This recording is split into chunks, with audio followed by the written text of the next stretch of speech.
বিসমিল্লাহির রহমানির রহিম। তো আমি আপনাদের সামনে দ্বিতীয় খুতবার পরে প্রথমে যে আয়াতে কারিমা পাঠ করেছি, এটি হচ্ছে কুরআনুল কারিমের সূরা আল আলাক 96 নম্বর সূরা 30তম পারা 603 পৃষ্ঠায় বর্ণিত হয়েছে 1 নম্বর আয়াত। আল্লাহ রাব্বুল আলামিন বলছেন, 1 এবং 2 নম্বর আয়াত আপনাদের সামনে পাঠ করেছি। আল্লাহ রাব্বুল আলামিন বলছেন, ইকরা বিসমি রাব্বিকাল্লাযী খলাক, পাঠ করুন আপনার পালনকর্তার নামে।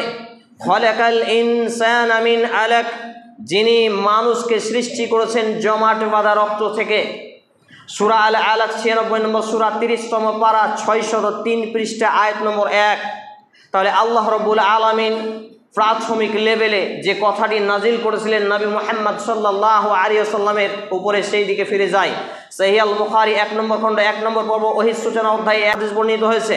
আম্মা জান আয়েশা রাদিয়াল্লাহু তাআলা আনহা তিনিও বলছেন, এমনকি নবী মুহাম্মদ সাল্লাল্লাহু আলাইহি ওয়াসাল্লাম যখন তিনি হেরা গুহায় রয়েছেন, এমতো অবস্থায় কি যেন তাকে একদিন একটা ছায়া করে রাখলো, তিনি ভয়ে ভীত হলেন।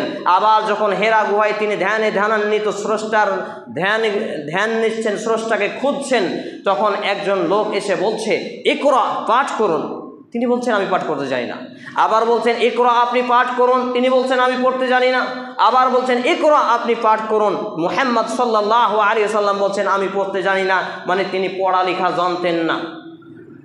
এক পর্যায়ে লোকটি মুহাম্মদ সাল্লাল্লাহু আলাইহি ওয়াসাল্লামকে জড়িয়ে ধরে চেপে ধরে বলছেন, ইকরা বিসমি রাব্বিকাল্লাযী খলাক, খলাকাল ইনসানা মিন আলাক, ইকরা ওয়া রাব্বুকাল আকরাম আল্লাযী আল্লামা বিল কলম আল্লামাল ইনসানা মা লাম ইয়ালাম। একই ধারাবাহিকতায় 5টি আয়াতে কারিমা নাজিল হলো।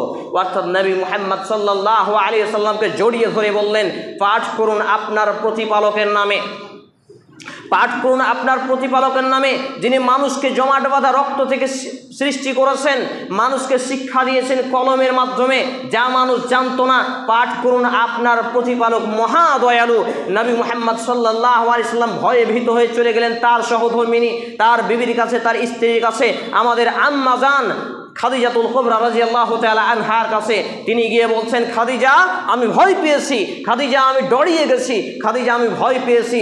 আম্মাজান খাদিজা রাদিয়াল্লাহু তাআলা আনহা ছিলেন বুদ্ধিমত্তা নারী, বিচক্ষণা নারী। তখন আম্মাজান খাদিজা রাদিয়াল্লাহু তাআলা আনহা বলছেন, কাল্লা, কখনো নয়, ওয়াল্লাহি, আল্লাহর কসম, সেই সত্তার কসম, আপনি তো সেই মানুষ যে আত্মীয়তার সম্পর্ক বজায় রাখেন, আপনি সেই মানুষ যে দুস্থ দরিদ্র সাহায্য সহযোগিতা করেন, আপনি সেই মানুষ পথিকের সাহায্য করেন, মুসাফিরের সেবা নেন, অসহায়কে সমর্থন যোগান, আপনি সব ভালো কর্মে, মানবিক কর্মে আছেন, আপনাকে আল্লাহ কখনো বেইজ্জতি করবে না, আপনি ভীত হতে পারেন না। তিনি বলছেন, জাম্মিলুনি, জাম্মিলুনি, খাদিজা, আমাকে ঢেকে দাও, চাদর দাও, আমাকে ঢেকে দাও, আমি ভয় পেয়েছি। আর এইভাবে এই কথা শুনে পূর্ব ঘটনা তিনি বললেন, এবং বৃত্তান্ত ঘটনা শোনার পরে আম্মাজান খাদিজা রাদিয়াল্লাহু তাআলা আনহা বুদ্ধিমত্তা নারী চলে গেলেন তার চাচাতো ভাই ওয়ারাকা ইবনে নাওফালের কাছে। ওয়ারাকা ইবনে নাওফাল ছিলেন একজন ঈসাই ধর্মের পণ্ডিত।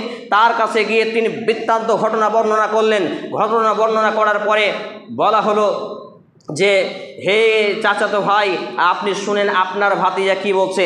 মানে মুহাম্মদ সাল্লাল্লাহু আলাইহি ওয়াসাল্লাম এবং আম্মাজান খাদিজা রাদিয়াল্লাহু তাআলা আনহার এই হাদিস থেকে বোঝা যায় একটু একটু ফুফু ভাতিজার মতো সম্পর্ক লাগতো। এমতো অবস্থায় মুহাম্মদ সাল্লাল্লাহু আলাইহি সাল্লামকে লক্ষ্য করে বলছেন, হে মুহাম্মদ সাল্লাল্লাহু আলাইহি সাল্লাম, ওয়ারাকা ইবনে নাওফাল বলছেন যে, এই তোমার কাছে যিনি এসেছিলেন, এ তো সাধারণ কোনো মানুষ নয়, এ তো জিবরাইল, এ তো পূর্ববর্তী সমস্ত নবী এবং রসুলদের কাছে ওহী নিয়ে এসেছে। হে মুহাম্মদ, তুমি কি জানো আল্লাহ তোমাকে পছন্দ করেছে, তোমাকে নবী এবং রসুল বানাবে বলে? তবে মুহাম্মদ, শুনে রাখো, জাতি তোমাকে বের করে দেবে। বোঝাতে পারলাম না, এখানেই সব গল্প লুকিয়ে আছে। এই পয়েন্টটা বলতে 1 ঘন্টা কেটে যাবে, কিন্তু জুমার খুতবায় সময় পাওয়া যায় না। জাতি তোমাকে বের করে দেবে, তবে আমি যদি বেঁচে থাকি তাহলে তোমার পক্ষ হয়ে লড়াই করব।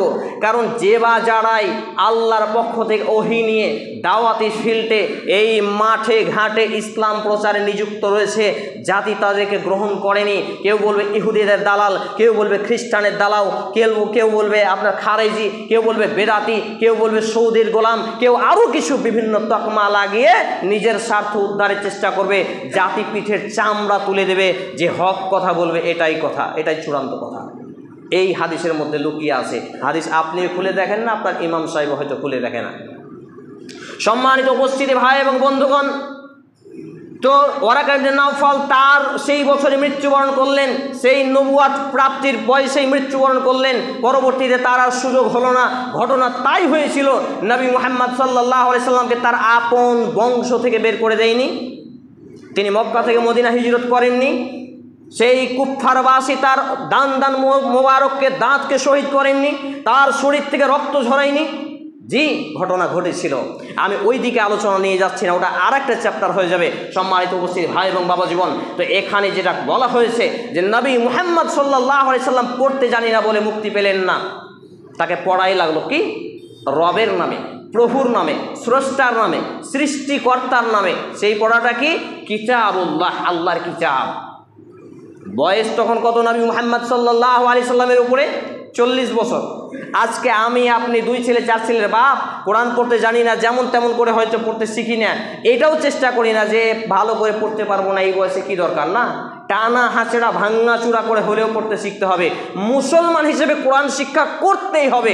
মুসলমান সেজে মুসলমান হয়ে যদি কোরআন শিক্ষা না করে আমি আপনি মৃত্যুবরণ করি, মালাকুল মউত আসবে ভয়ঙ্কর অবস্থায়, আর কবরে মুনকার নাকির আছেই ভয়ঙ্কর অবস্থায়। কি শাস্তি দেবে আল্লাহু আলাম।